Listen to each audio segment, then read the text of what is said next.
Hi everyone, welcome to a brand new episode of the Behold podcast on the Genre Equality channel. I'm Hitzer. I'm Isa. This week we'll be talking about three brand new things that we want to recommend to you. Our main topic for the month is Fleabag, Phoebe Waller-Bridge's tragicomic masterpiece, obviously based on a one-woman show that she held in 2013. It has since been adapted into two phenomenal seasons, critically acclaimed seasons that aired in 2016 and in 2018, or was it 2019, I believe? Yeah. Anyways, it's been a while since we saw Fleabag, the TV show, but Yep. I thought that now would be a really good time to revisit Fleabag because not only is it what is in my opinion a phenomenal dramedy and an almost perfect show. hmm Phoebe Waller-Bridge also recently released the stage version of it. The play, as I mentioned, was based on the 2013 play. Up online, it was recorded in London. And it's available on various streaming platforms in the UK and everywhere else. In North America, it's available via something called Soho Theatre, but for the rest of the world, it's also available on Amazon Prime. So if you would like to watch it, and I'm going to be talking about it after we talk about the TV show, if you like to watch it, please buy it, and hmm the money goes to COVID-19 charity, so it's also for a good cause. Yeah. Yeah. Yep. And also, we are also going to be recommending a Netflix documentary, a docu-series, should I say, called Cheer. hmm It's actually become a bit of a phenomenon since it debuted earlier this year on Netflix. And I think me and our former Genre Equality podcast co-host Hardy actually watched this together. We became so obsessed with it. A lot of emotional investment in it. And then Isa also recommended to me like probably frankly the best anime I've ever seen in my life called Mushishi. And I'll get into why as well. Yep. Yeah. Yeah. All right. Uh, Let's start off with Fleabag and yeah. We'll kick off with the TV show first because I think it's the most popular iteration, and Mhm. then we'll talk about the stage version, and maybe I'll delve a little bit into how it differs from the TV version because it's shockingly different. It's very different. Oh wow. Okay. Yeah. Anyways, well, at least in terms of presentation, but of course, let's begin with the TV show. Phoebe Waller-Bridge's Fleabag is basically, it's hard to describe, but Waller-Bridge stars as the eponymous Fleabag. You don't actually know the character's name. She is a free-spirited and sexually active but angry and confused young woman living in London. It also stars Sian Clifford as her sister and Olivia Colman, Oscar winner Olivia Oliver Colman, Coleman. Yes. as a godmother. In the second season, Andrew Scott, which many of you may know as Moriarty from Sherlock, is now though more famously known as Hot Priest Hot from priest. Fleabag season two. So a lot of big name actors and characters here. The title character, it's the most defining feature of the show is that she frequently breaks the fourth wall to provide exposition, internal monologues, and a running commentary to the audience to some very humorous results. So you didn't watch Fleabag as it was airing, right? Because No. I was actually like watching it week to week, and then I waited 2 years, and then I watched it week to week again. So as a kind of a semi newcomer to what Fleabag's all about, Uh-huh. let's start with your opinions first. Um. Okay. So I mean, like you.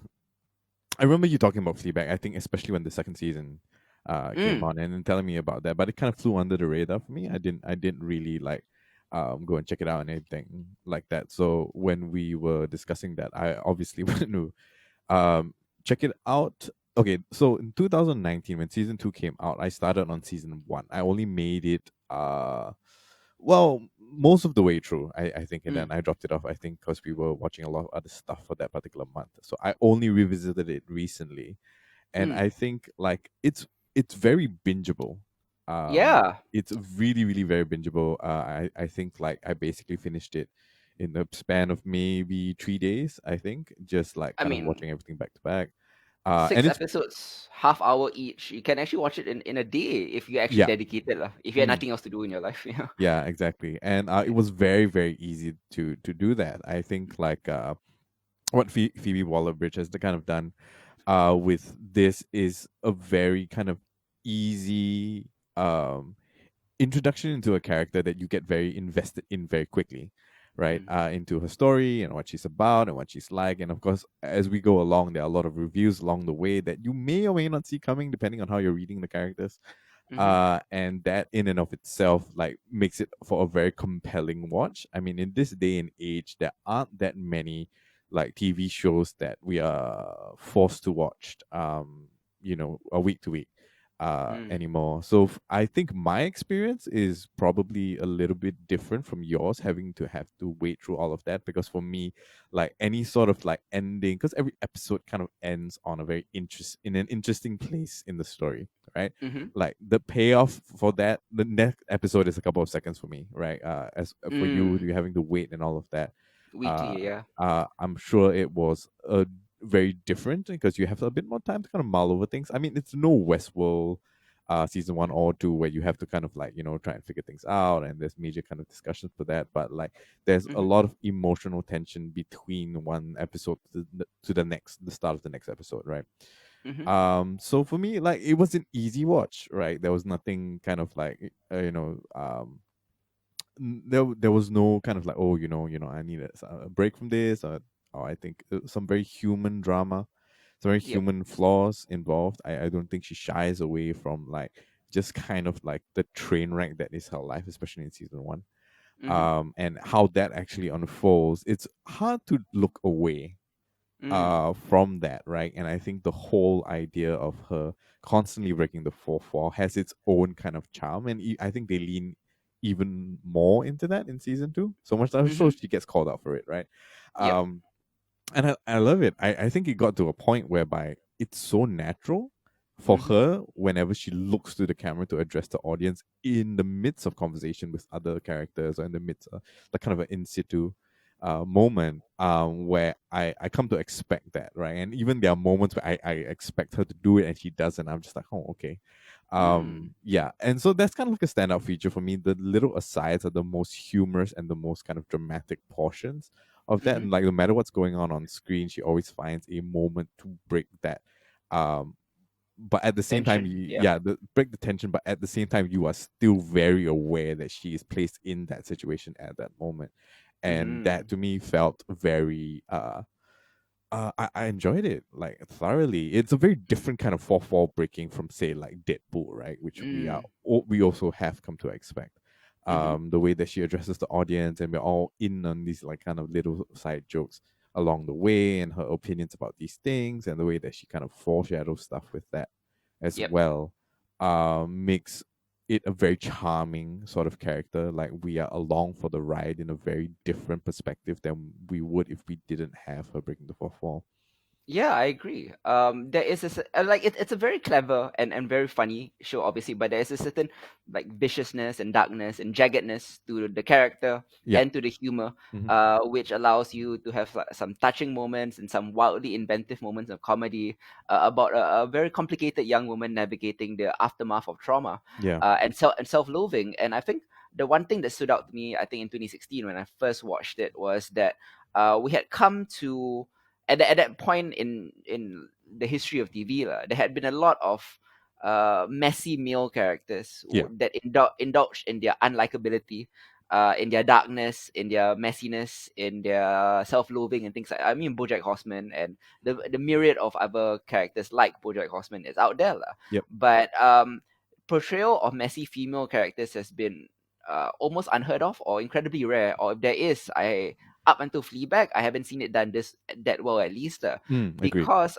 I think Fleabag was one of the first instances where I noticed that a female character didn't need to be the domesticated punching bag Hmm. of a male character, didn't need to be the girlfriend or love interest, or didn't need to be the strong, flawless woman that Yeah. you see in, say, Marvel superhero shows and or things like that, right? Yep. She is very real. There is a realness to her pain and suffering and self-loathing and her self-destructiveness that almost makes her unlikable. Yeah. But Waller-Bridge has almost superhuman charisma and an infinite well of facial expressions that she gives you, like she's letting you into her world, and that makes it so much more immersive, and Mm. I feel like it's and I really really like the humor. It's almost precision Oh black yeah, humor, yeah. and it's very warped and affecting about a tale about a single woman's existence.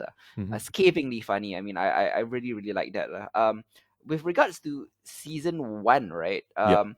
I thought that it was so perfect that the announcement of season two had me very worried because Huh. I thought it was a perfect mini series. Yeah. Like it should have ended there. It told a very perfect, compelling story that was funny. There's no way you could be better at it. Uh huh. And then season two comes along, and then proves me completely wrong, and I think Yeah. most fans completely wrong. I think there was like I obviously came along in season one, lah, but a lot of fans of the play apparently didn't want it to be turned into a TV show, thinking that oh, couldn't be done better. She Hmm. did it better, and Yeah. then season two did it better again. Yeah. So I think like as much as Phoebe Waller-Bridge seems to be overly highly acclaimed in the last few years, especially like she keeps one upping it and keeps Hmm. proving that she can uh up the stakes and up the quality to an insanely high degree. Yeah. That I'm almost shocked by how she is such a recent addition to like this canon of like great showrunners that I never knew until like just 3 or 4 years ago. Yeah. Yeah. It's really kind of crazy. I mean, like we just talked about Barry, right? And like that in Mm. and of itself, it's also kind of like writer, director, actor, deal, as well, right? But like, oh man, I totally understand what you mean.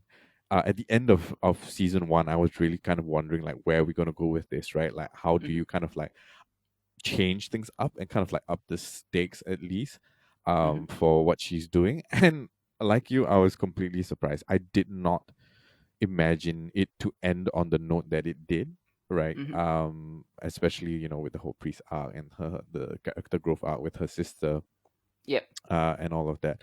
um yeah, so I don't know how. I mean, there's as far as we know, there's not going to be a season 3, right?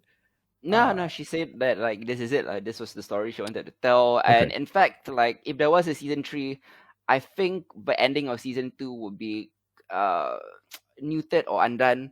I thought Mm, it was a perfect ending, as you mentioned earlier. She almost like at first it's used as a joke delivery device, the fourth wall breaking. yeah. The looking at the camera. In season two, it's revealed that she uses it as her own coping mechanism, where Yep. she gets to distance herself from the immediacy of the awkwardness or Hmm. of the pain that she's feeling right then and there, right? Hmm. She looks at the camera. Hot Priest calls her out on it and all the way on it. And at the end, she finally grows and matures enough to become present, Yeah. to understand herself, to grow. Lah. Yeah. And when she walks away right at the end in the final scene, she tells the camera to not follow her. Yeah. That is the perfect ending for the show. And I thought that I couldn't think of a better ending than the season one ending. But yeah, but that is the absolute perfect definitive ending for the show, and I wouldn't want any more. Yeah, absolutely. I mean, like, even as I think for season two, especially, like, it's pretty easy to kind of track her kind of progress, right? And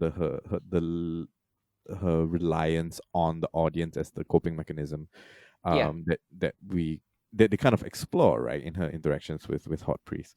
Mm-hmm. Well, just her turning the camera away, for example, right? Like that is a fair bit earlier on than the actual end of the series.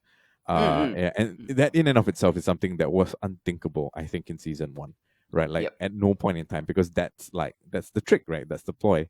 Mm. And that's what's gotten all of us kind of like invested. It's a neat and it's a clever trick, but for her to turn away from that in the midst of the story that she's trying to tell, it was a Yep. huge indication of just how far she's grown across the series.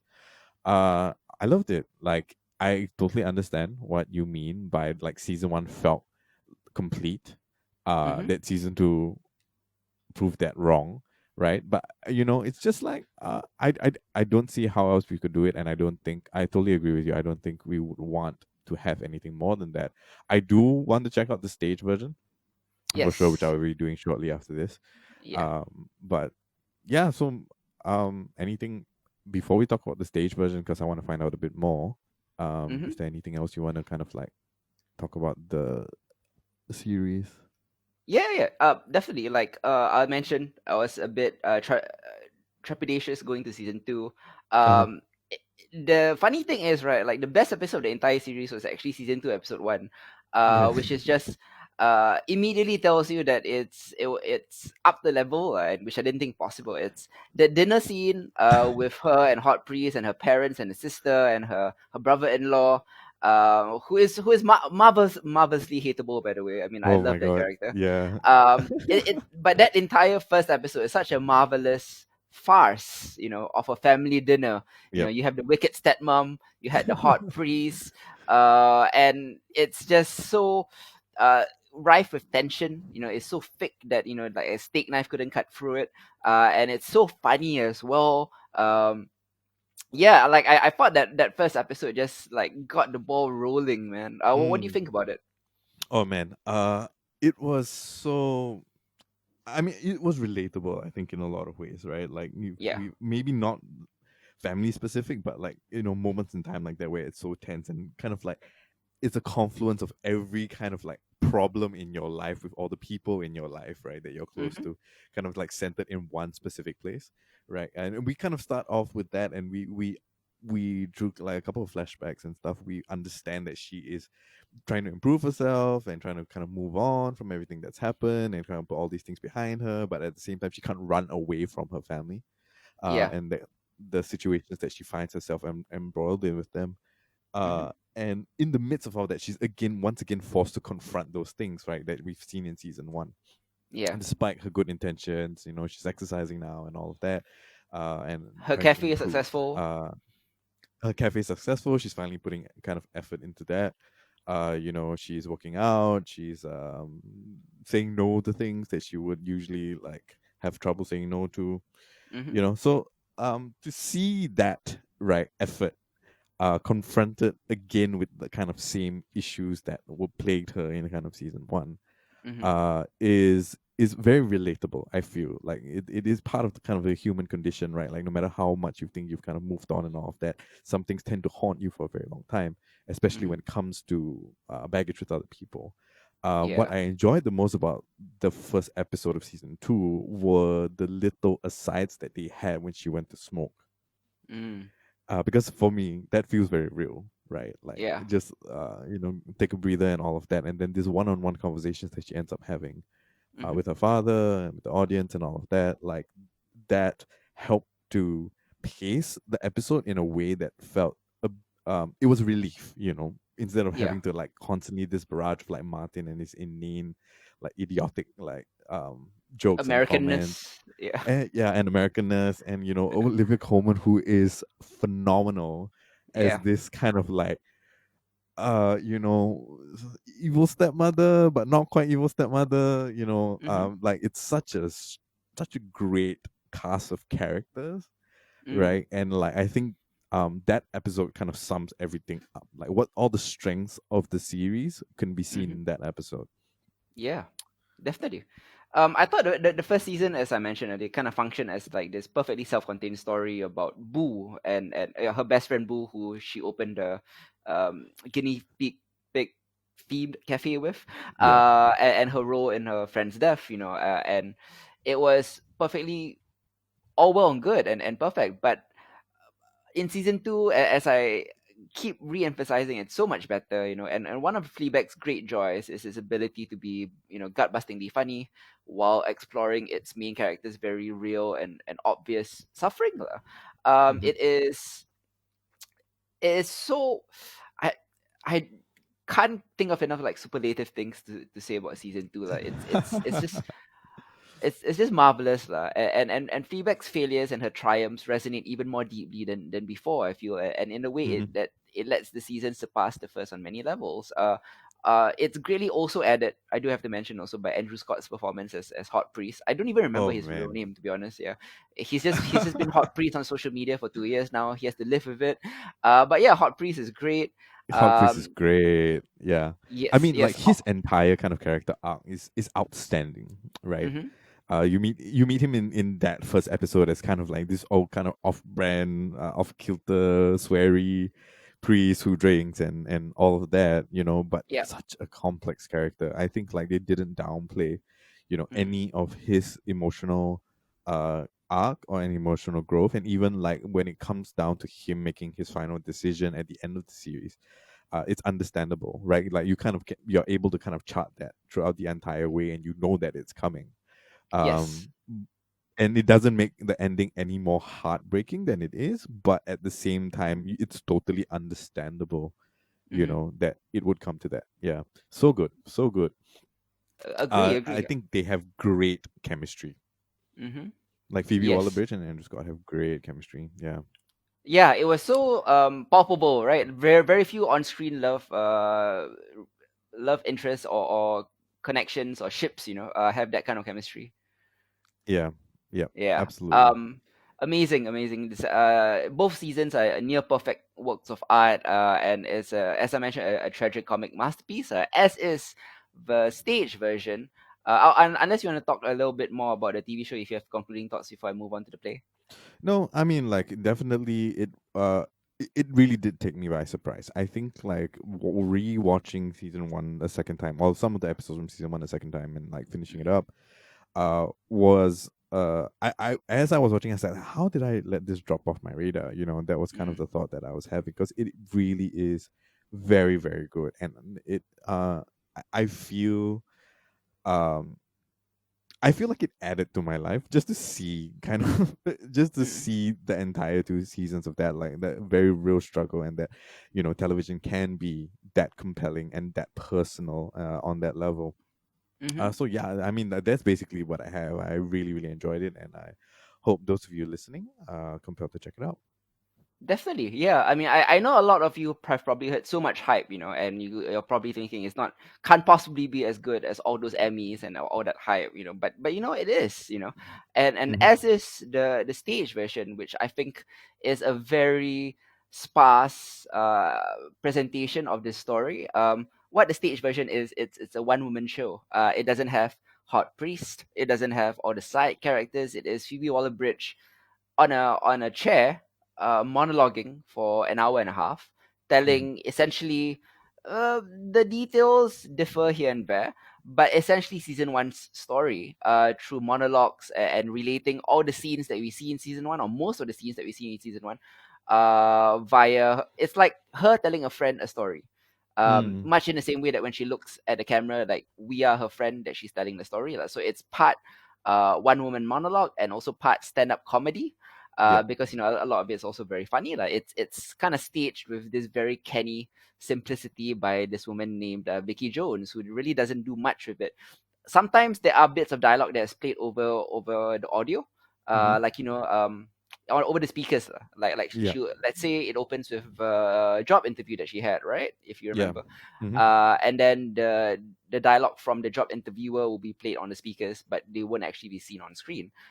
So she's just kind of reacting there, and it's kind of performed with this fabulous um, lacerating technique that Phoebe Waller-Bridge is so known for, and it's actually wonderful and very immersive, even more personal than the TV show is, because it really feels Oh like you're wow. sitting down, Hmm. like literally you're just sitting down with Fleabag for an hour and a half, and she's just for 65 or 70 or 80ish minutes, however long it is, it's just played, and it's just packed with all her anecdotes, all her stories, all her heartbreak, all her triumphs, all her humiliations, as she tells it to you in a very personal, very candid, very vulgar fashion.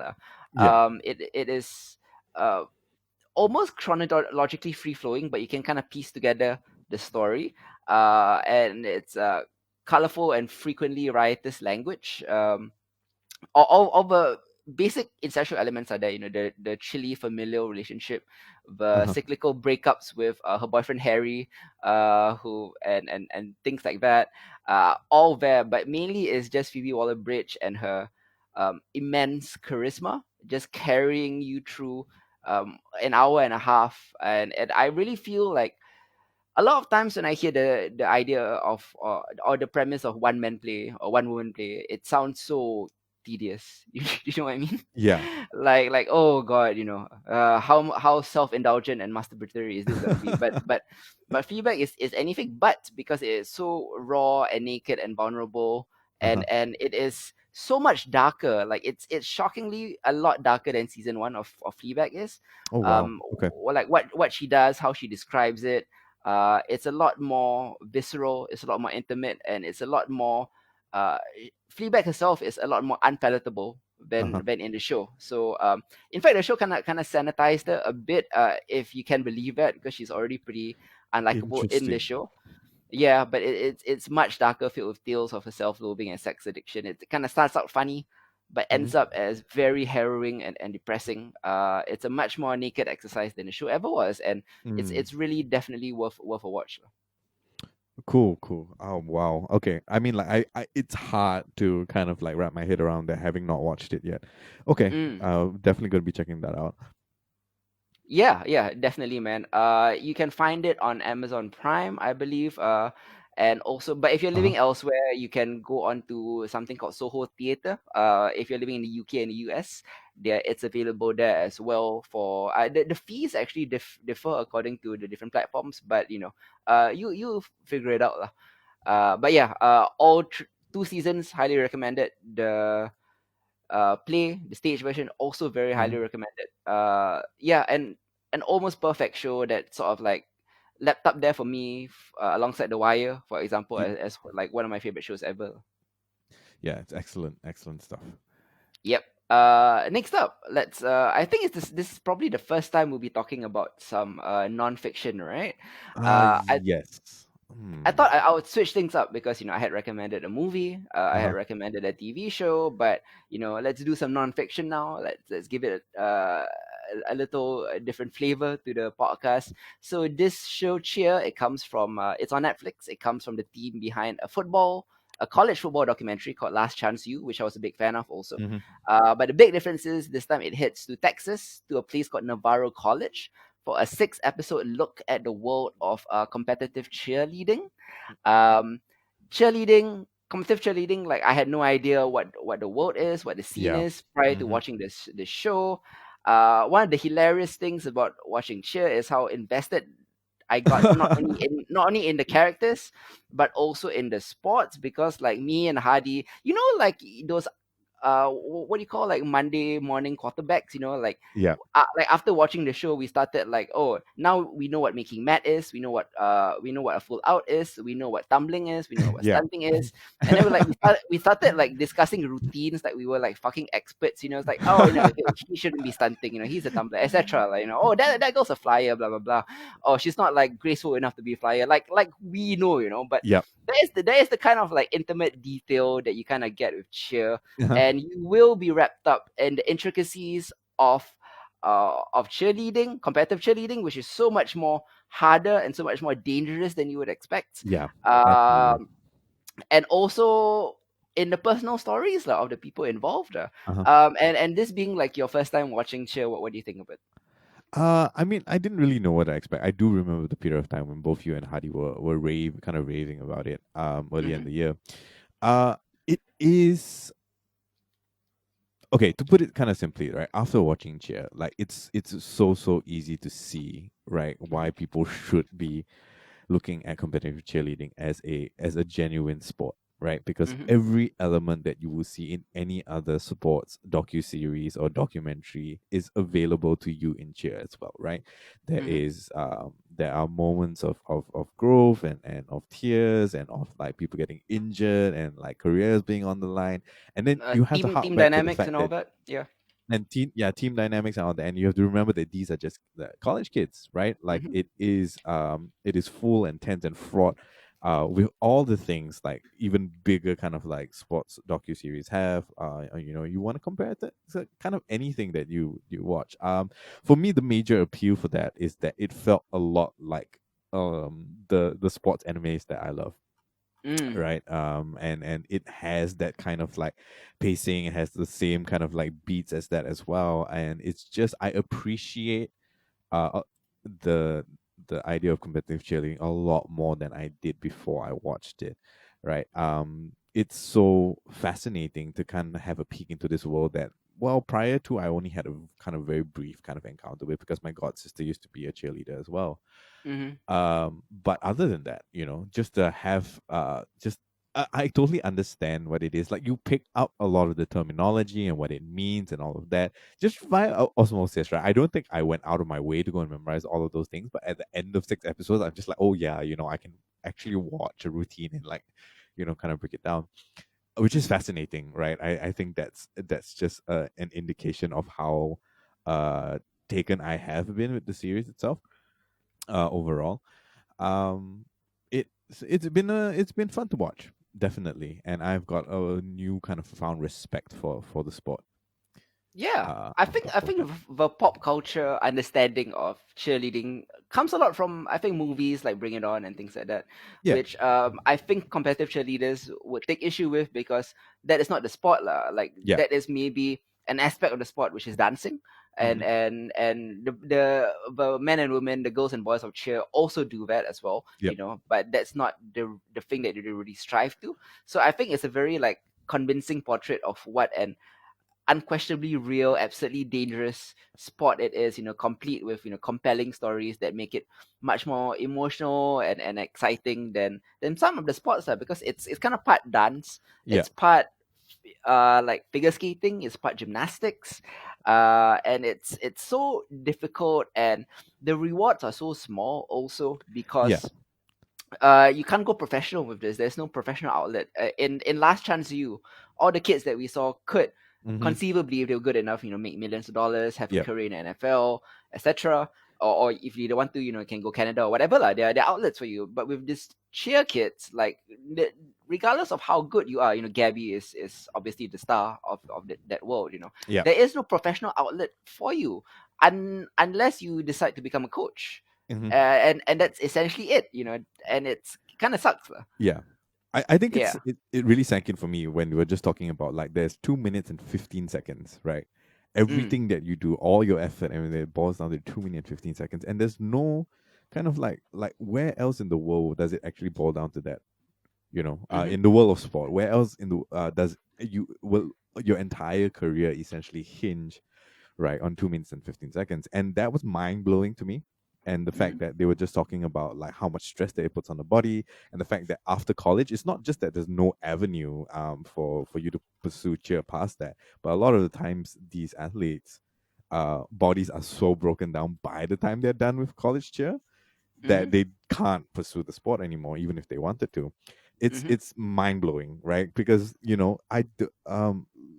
even like football or basketball, right? Like people's careers goes into maybe even their early 40s if they wanted to, Yes. uh, Yeah. right? So like how it that just how severe the sport is Mm-hmm. on the athletes that participate in it, and just how small of a chance and how intense that must be over the 2 years that you're in college Yeah. is kind of mind blowing. I Mm-hmm. think, and it's understandable why a lot of the very intense moments and emotions that go on and we see from the characters as things kind of play out Mm-hmm. across their season is understandable, right? Because for so many of them, like this is something that they really really love, and this is their last chance to be good at it and achieve something at it. And it's crazy, like how do you actually kind of like wrap your head around that when a lot of sport plays out a longer time period. Oh yes, yeah, 100%. Yeah, There are so seasons you can make up for mistakes. yeah. For example, like if a basketball team loses the first 10 games of the season, it's not the end. Yeah. But if you trip and fall in your 2 minutes and 15 seconds in the final, that's it. That's your career. That's done and gone. It's so Yeah, high stakes. And it's but insane. dedication, yeah, like the focus on the dedication and the discipline, and just the tremendous amount of pain that all of them go through is Uh-huh. remarkable, especially for the fact that they receive so little recognition. I mean, outside of the small little bubble that they live in, like Nembaro, for Yep. example, it's insane. It's crazy.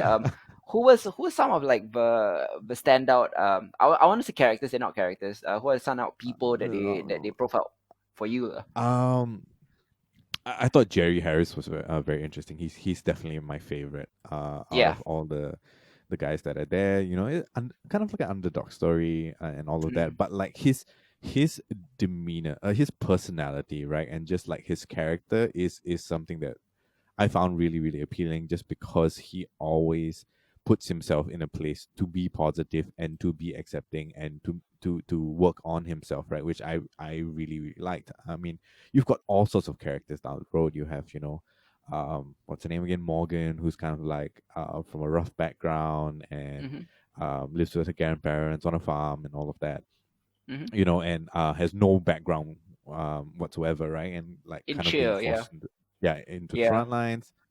And I guess, of course, Gabby Butler being the star that she is, yeah, yeah. already, even She's prior like the to, yeah the LeBron of the team, so to speak. yeah, exactly, right. Yeah. So like it was an interesting kind of peek into her life. Like even prior to this, I had kind of vaguely heard of her name and what she was about. Mm-hmm. Uh, Even prior to watching Cheer itself, so having kind of like a peek into what her life is actually like and what her parents are actually like, and wow, what a life! I have to say, not Yeah. envious of her at all. I feel like But it's for me, very yeah. Go ahead. mhm. Sorry. Oh yeah. So, Go. but for me, like kind of a lot of it rests on Lexi. I think Lexi's story Mm-hmm. is very interesting and kind of fascinating.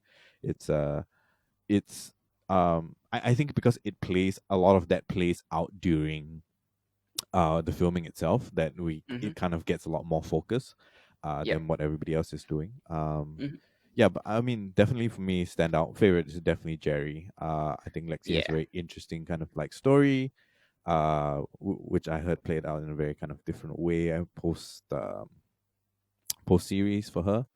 Mm-hmm. And yeah, and just having a look at what is like, because Gabby is kind of like a millennial internet star, right, in her own kind of right, prior to Mm-hmm. even like the progress of the series itself. And it was interesting to see how that played out, right?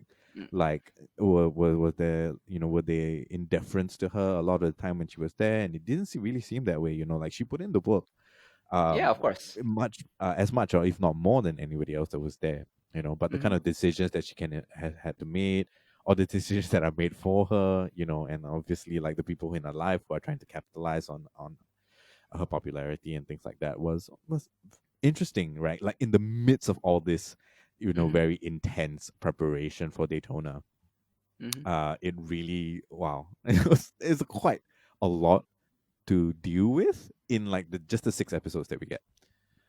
Yeah, it's actually quite startling to see, or at least for the filmmakers to actually capture certain. I don't want to say character arcs, but they are character arcs for Yeah, all the major players. yeah, Like I mean, Lexi, I feel like it's you equated it to an anime. Lexi would be like, I guess, our protagonist character, being the kind of vaping anti cheerleader who is kind of our proxy into that world, yeah, the resident dark horse and she is not as how do you say, like not as like polished yeah, or as like country girl as Gabby or Morgan is. She's more of a rough around the edges, yeah, big city kid, making poor choices in her life, etc. But yeah. like when she tumbles, but like she's a beast. She's She as good is as a beast. she's as good as any one of them lah. And Yep. Morgan is the classic like dark horse because she's just so average, Uh-huh. but because she's average, you kind of want to root for her, and she tries so much harder than anyone else to get Yep. better. Yep. Just because she's just not innately talented. Compare that on the opposite end of the front to Ladarius, who is just so cocky. Yeah. Uh, Extremely overconfident to the point of arrogance and like which brings us to his best friend, um what's his name get Jerry, right, who Jerry. is the Yeah, exactly. opposite of the Darius, who is friendly, supportive, always there to help out his teammates, right? And Yeah. it's Jerry's arc is probably the most difficult and heartbreaking because there is that moment where Monica puts him into the team just to prove a point to Darius that he is not indispensable. But you did Uh-huh. know that, like coming from Jerry's point of view, he thought he made it. He thought he made Matt, right? He made Yeah. Matt for a day. And then he's off, and then he's on again, and like even then, right? Like he goes there, oh, Yeah, is there anything I can do, right? As a guy who's on the team but didn't make Matt. yeah, It's crazy. yeah. Just to be able to have that kind of attitude in the midst of what is everything going on, like Hmm. he really is. the cheerleader's cheerleader, and that's no understatement. Mm. Yes, yeah. I'm Yeah, I'm sure like in all the cheerleading locker rooms, he's the guy that everybody looks for emotional support and just wants have a beer with guys like yeah, that lah.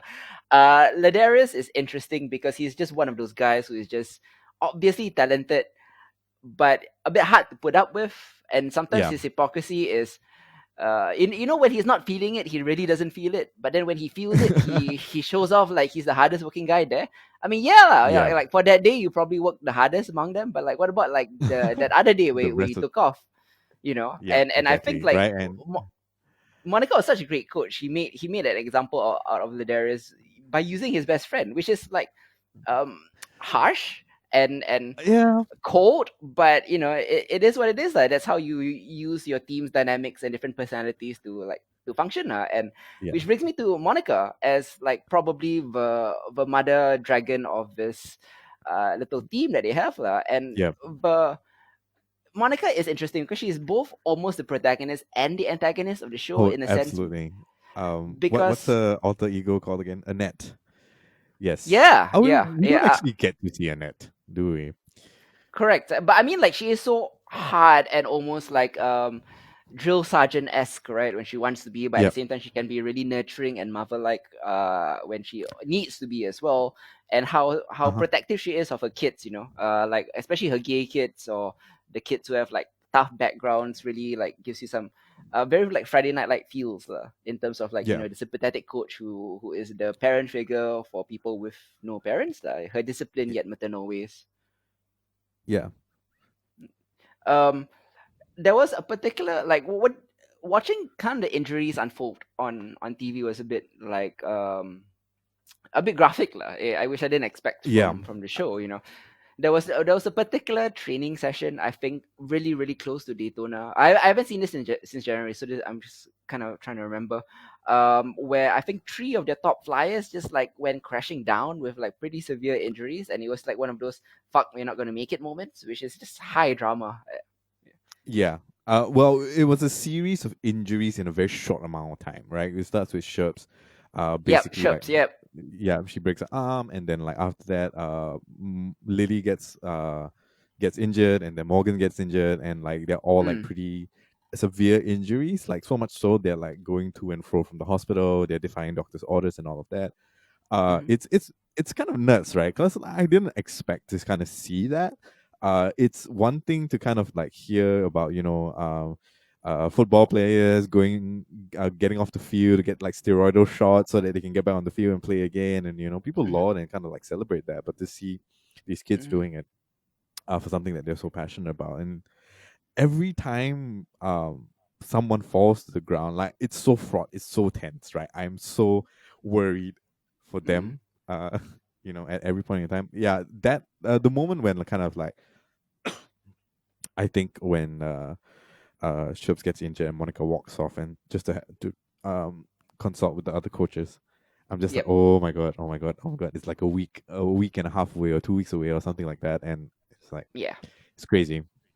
Such yeah. I good mean, drama. over gravity divine. I mean, like the stunters obviously do a lot also, like, and it's a lot of physical work that goes into stunting and keeping everyone up. But I think Yep. the flyers take obviously the most risk because they're like 20, 30, 40 feet in the air, and if somebody doesn't catch you, you could conceivably die. People have Yep. broken their necks doing this. People have broken arms and backs and legs doing this. It's tough, and every time like one of those girls like hits the floor, like it's such a sickening thud, right? It's Yep. so, man, how do you survive that? I would never do that in a million years, no matter how much you paid me. And the irony is, nobody pays any of these people. They're so like, I want to say underpaid, but that's not true because they're not paid at all. They're undervalued in terms of society or in terms of the sporting landscape. Uh, it Uh-huh. it it's stunning because they put so much of their effort and pain and bodies into this for a sport that is just barely even kind of recognized in the global sphere lah. But I guess that's kind of the point of cheer, right? Because suddenly people have such a higher regard for competitive cheerleading.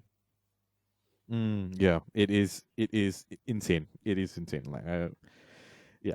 I mean, I would totally follow multiple seasons of a series like this, honestly.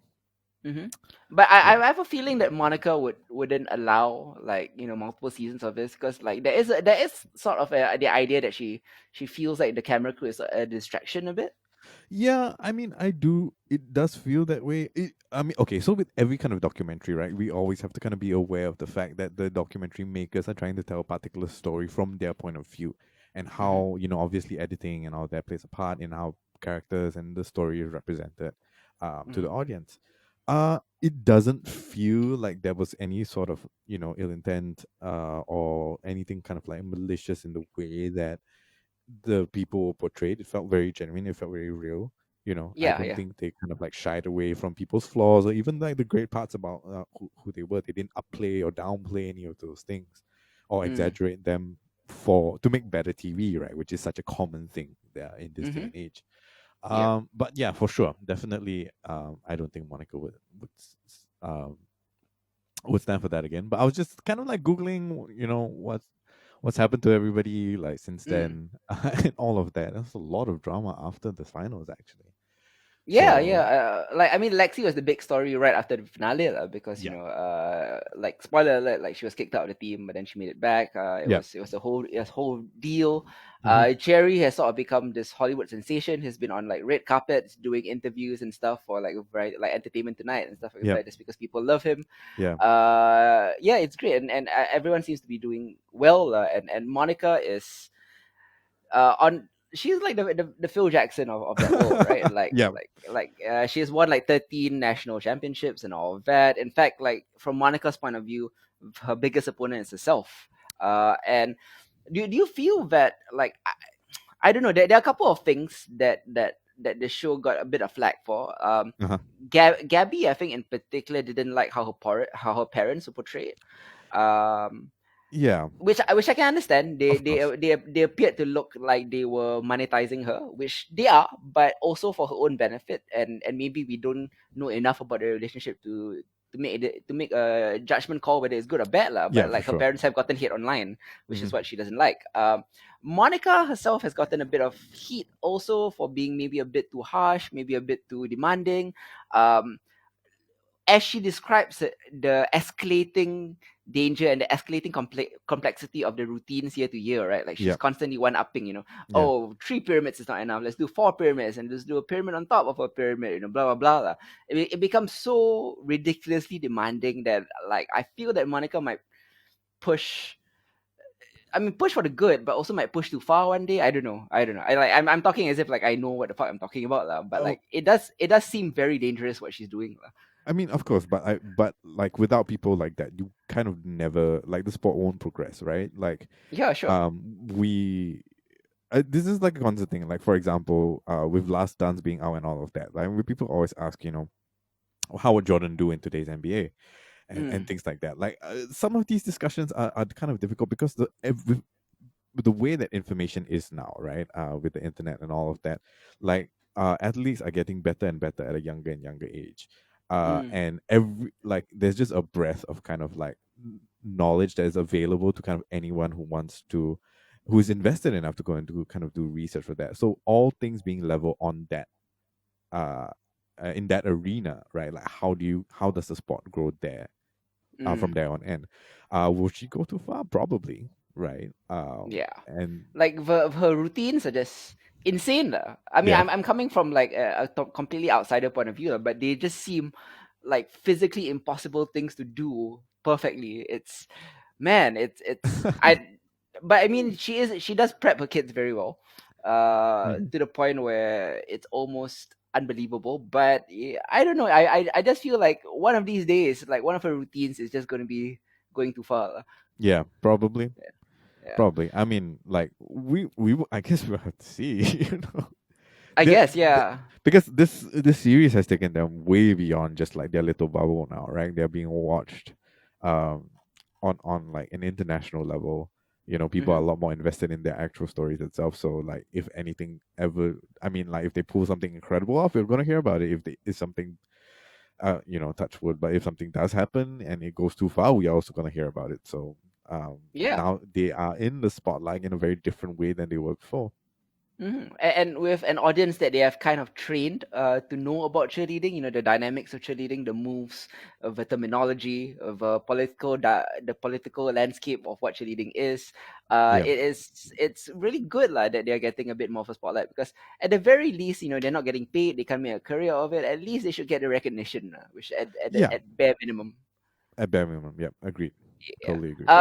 The series sort of starts out in a weird position, because it's in the first couple episodes, the show is almost trying to justify itself, like, or justify the sport as Yeah. something to be taken seriously, and then by the end you take it absolutely seriously. So I guess if that was the barometer of success in terms of how people regard cheerleading, I think the show did a A great flawless job. job. Yeah. A great Yeah, job. Absolutely. great job. Yep. They hit what is it called again? They hit zero. Yes, yeah. So yeah, Cheer is on Netflix right now. You can watch it. It's only about 6 episodes, if I'm not mistaken. Yeah, so it's about 6 episodes. Each episode is about slightly less than an hour, maybe about 50 minutes or so. But Hmm. it's an easy watch, really. Like it's one of those things that is it's very bingeable for sure. Definitely. Next up, we'll be talking about an anime that spans over, I believe, 3 seasons. Or like Well, 3 seasons, right? yeah, The second season is broken up into half, so I'm not yeah. sure really how So to do I it. mean, like technically, people usually call it like 2 seasons, and there's also one movie. Which Yes. I don't, have you watched the movie? Yeah, I watched them. Okay, cool. So yeah, so I mean, like a number of movies or short films rather. Three movies actually. There was one in between season one and two, Yeah, and then one in between season two and three, or season two and 2.5, and then one at the end. yeah. So there's uh-huh. It's actually classified as a combination of episodes. It's classified as two or three episodes like lumped together to Yeah. make into one movie. Um, But yeah, it's fantastic. Would you like to give audience a rundown of what Mushishi is before we delve into it? Okay, so Mushishi started as a Japanese manga series, written and illustrated by Yuki Urushibara. Mm. I think it was serialized in. Wait, let me just check my notes. It was serialized It's- between from 1992 to 2009, 1999 to 2002, yeah. and eventually became a anime series. So we follow Ginkgo, who is this kind of like very enigmatic man who has dedicated his entire life to keeping people protected from these supernatural creatures called Mushi, right? Mm. And The series was adapted by Artland and has been airing since 2005. So I kind of discovered this shortly after the main kind of like seasons aired online. So I wasn't actually following it as it was at. Mm. So you guys can find it on Funimation right now.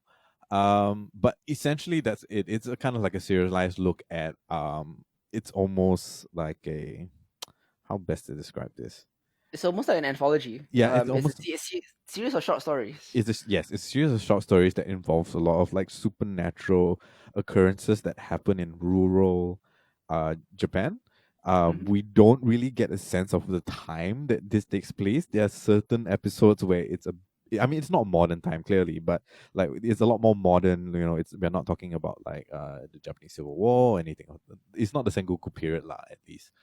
Isn't Um, it like the late 19th century from yes, what I could see? Yeah. yeah, because like you've seen like Japan has kind of opened up a bit. There's some vestiges of like Western influences in the way that they dress and so on and so forth. At least for the way Ginkgo dresses, Yeah. and all of that. Yeah, so it's largely episodic. I Mm. feel like very rarely do any of the stories spend more than a couple of episodes. But when I discovered Mushishi, I don't. To be really honest, I don't remember how I discovered it. I think um, it was just something that I wanted something to watch, and I clicked on it, and like I got hooked like kind of immediately, just because the pacing of it is so vastly different from like 90% of the kind of anime that we're getting today or have been Hmm. getting for the last decade. And Yeah. it's a masterclass in storytelling. Absolutely, the pacing of it, it's not slow, but it's relaxed, and it allows you to kind of really get immersed into whatever story that they're telling for that particular episode or for the series of episodes that they're doing.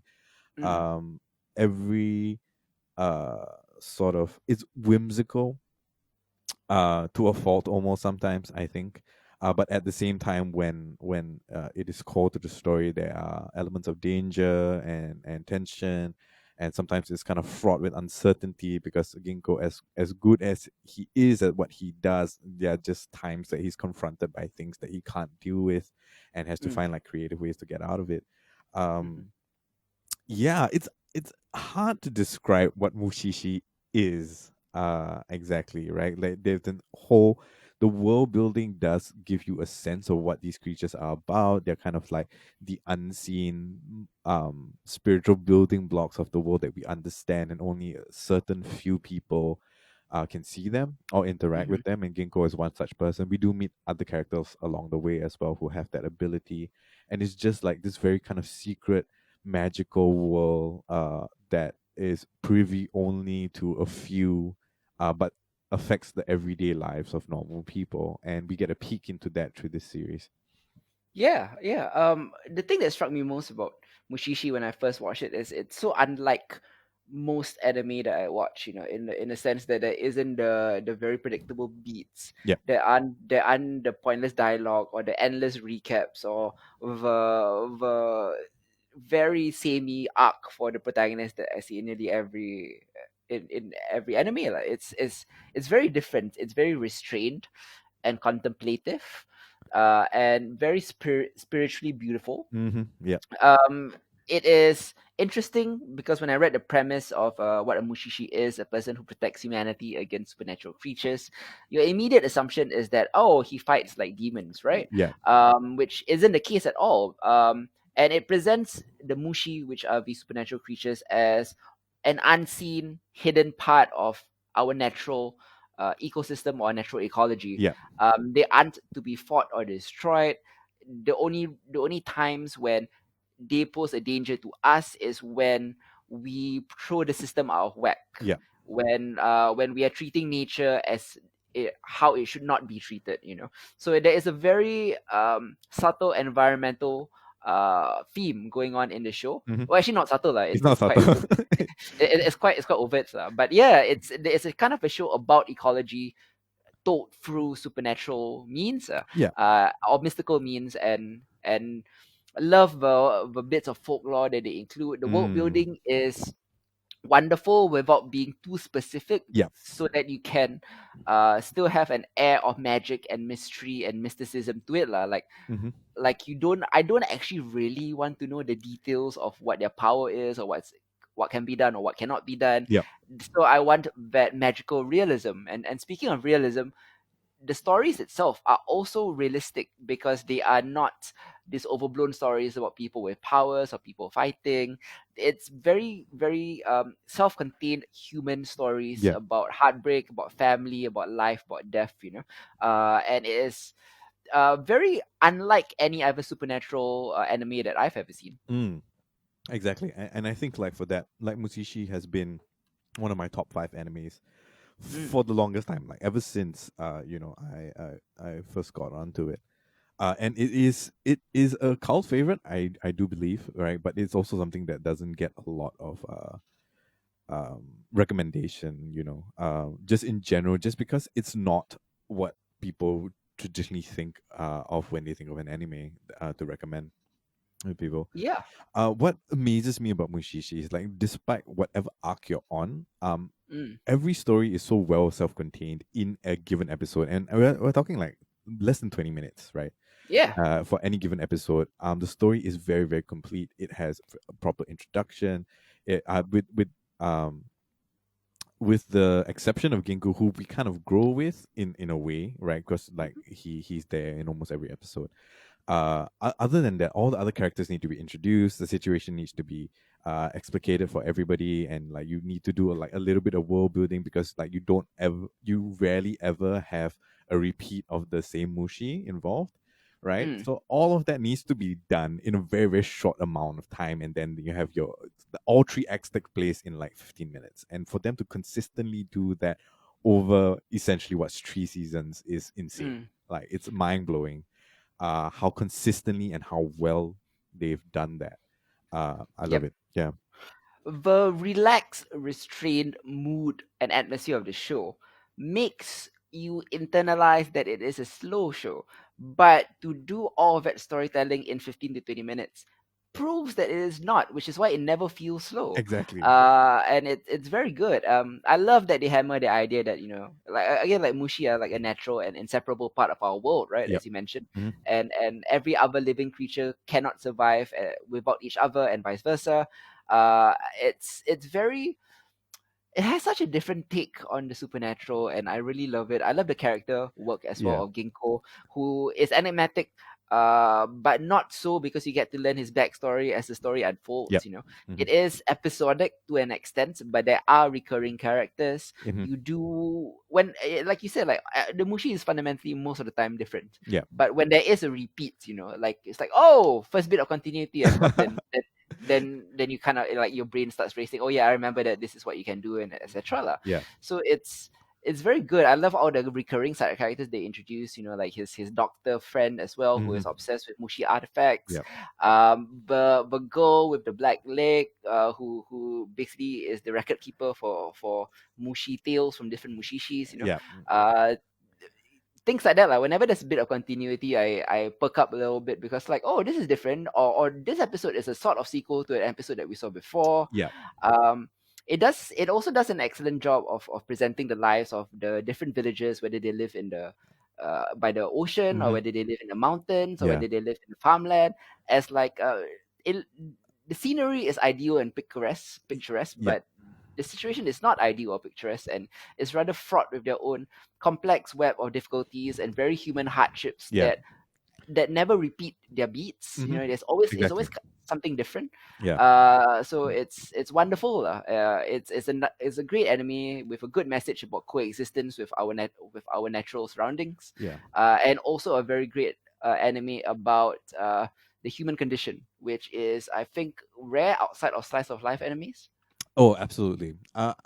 Like the the how neat the storytelling is does not detract from how nuanced and complex the stories are, Mm, and again, in 15 minutes, that's mind-blowing. Like, it really is. Like, how do you do that? Like, we don't ever get a straight cut, like, happily ever after story, like in any of the stories that we get, right? Like, mhm, it's always it's better than before most of the time, right? But they never detract from the fact they don't give you an easy ending mm, at any one point in time. It for me, it the allegory of nature as the supernatural is a beautiful one that's very well animated and very well told. It's mm, almost like it's environmentalism. It's the myth making of environmentalism in a time when things were simpler.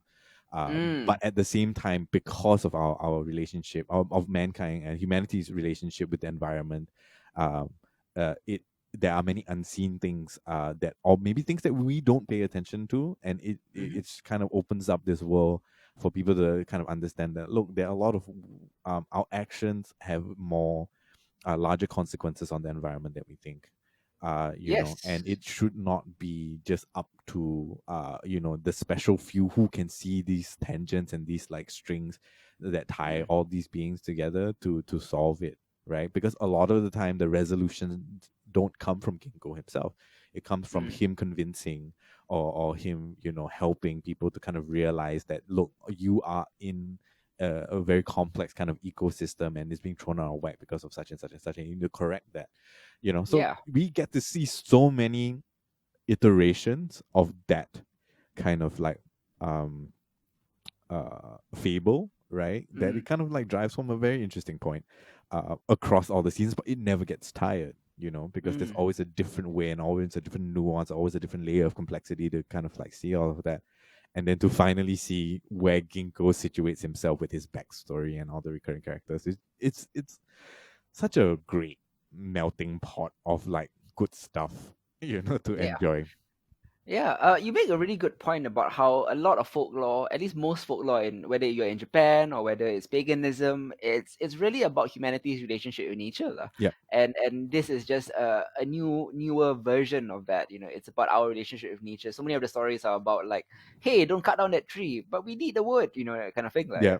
I'm obviously very simplifying an episode, lah, but you get what I mean, lah. Yeah. Uh, It's just really wonderful storytelling, and I think the thing that struck me the most is that I found the beats quite unpredictable. Like I never Mm. quite knew where something was going, and every time like I thought I had it figured out, it goes somewhere else. Yeah.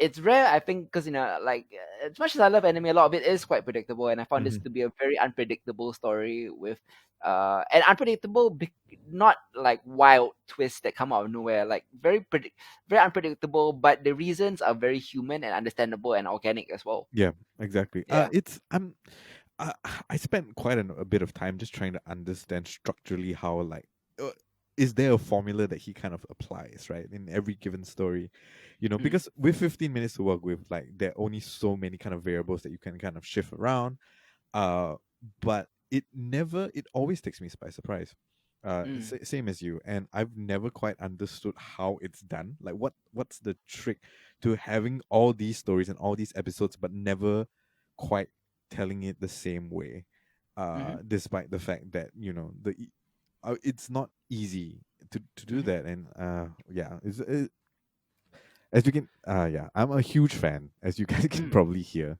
and it's something that I've rewatched many times over the years, and I sometimes still don't understand like how something can be this good and not more widely received or acclaimed. Yeah. Yeah, I feel also that the art of episodic storytelling is kind of lost in, Mm. and a lot of shows these days are almost serialized to a fault, Yep. to a point where I can't differentiate one episode from the next, Mm-hmm. and there is a kind of like it kind of a nostalgicness in me lah that I want to see. You know those old shows where you see the fucking like samurai or the cowboy or the cop go from town to town, Mm. like different towns every week, and then or a Star Trek, or a different planet every week. Then you solve a different problem. Yep. I kind of miss that kind of storytelling as well. So that's what I've liked about the episodicness of it. Yep. But it's a lot more complex and nuanced than the older shows lah. But mainly because we have different expectations with older audiences and, Yeah, and for today sure. lah. Mm-hmm. Brilliant series. I think you all should watch it. It's on Funimation. You were saying? Yeah, it's on Funimation. There is rumors at the moment that Netflix might bring it on. Okay. But we will see. So for those of you that want to, I don't have a regular place. Yeah, you get your anime from. It's currently on Funimation, and I Yeah. believe you might be able to find it on Crunchyroll as well.